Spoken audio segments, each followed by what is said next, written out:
not going through life alone.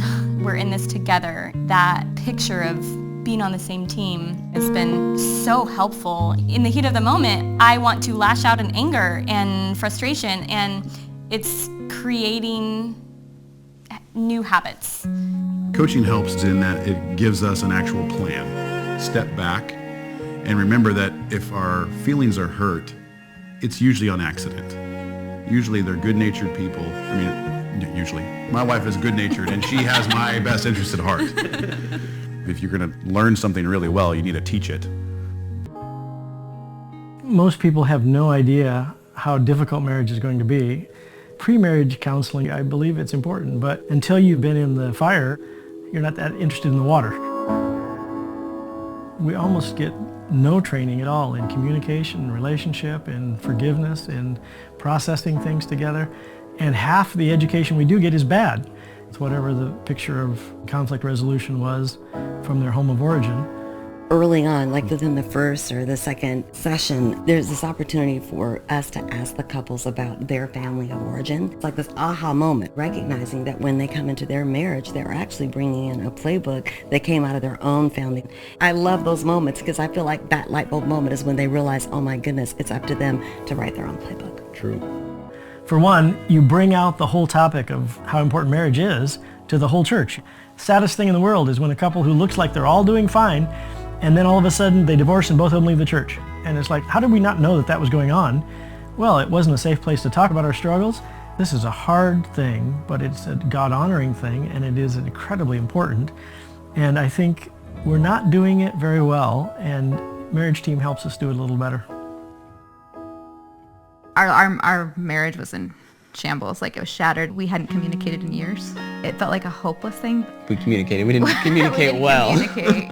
It wasn't a counseling session. I had just done 30 days in rehab, and I've been to a lot of counseling. And a lot of times it felt like a lot of the conversations would skew toward me.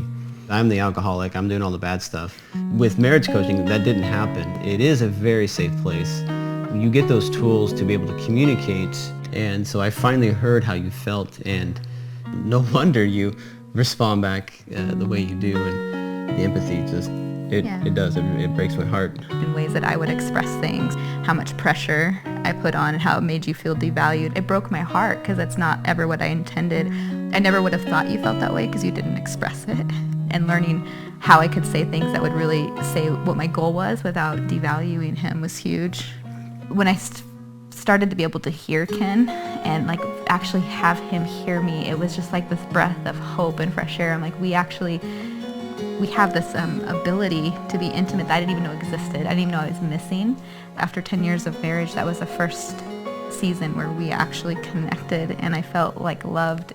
If we wouldn't have had that, I don't know how we ever could have continued to do life together.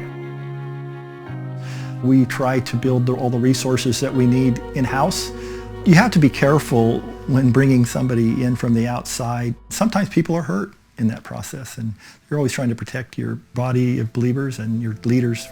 It seems that the church has not done a great job in how it's been able to be victorious over divorce, and I was looking for ways to lighten the load among our pastors, to get our people trained in areas that they were gifted in. I was willing to step out of my comfort zone and see what this might be about.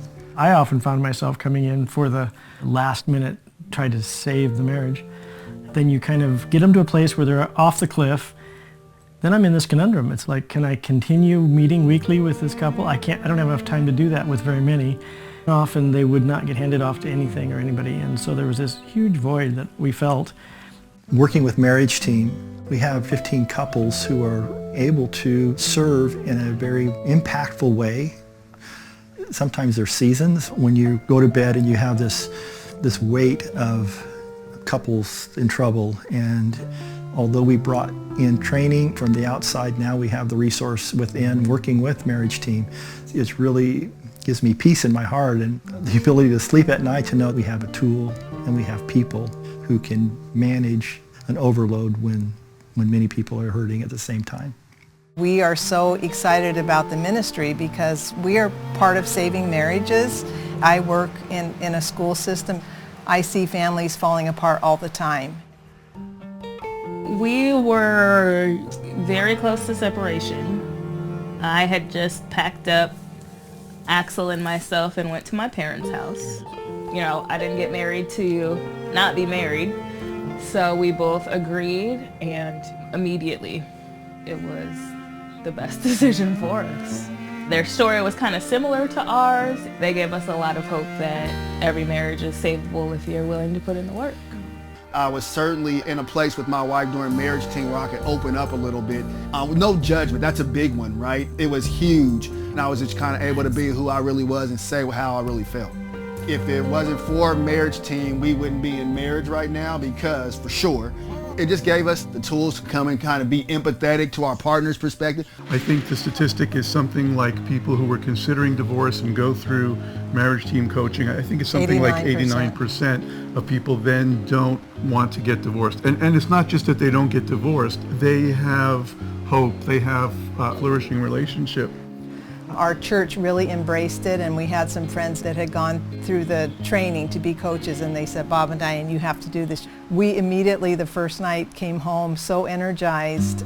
We felt like we had a good marriage, but like everybody, we had some issues that we couldn't get past. We were on that crazy cycle, just, you know, these things would come up often, and we just did not know how to deal with it. We were stuck.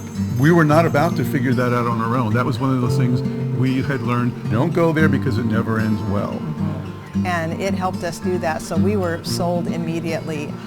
I remember going through that and going, wow, that was so cool. And it's not just us, it's all the other people in the room who were going through the training. And yet it's so just, simple. Yes.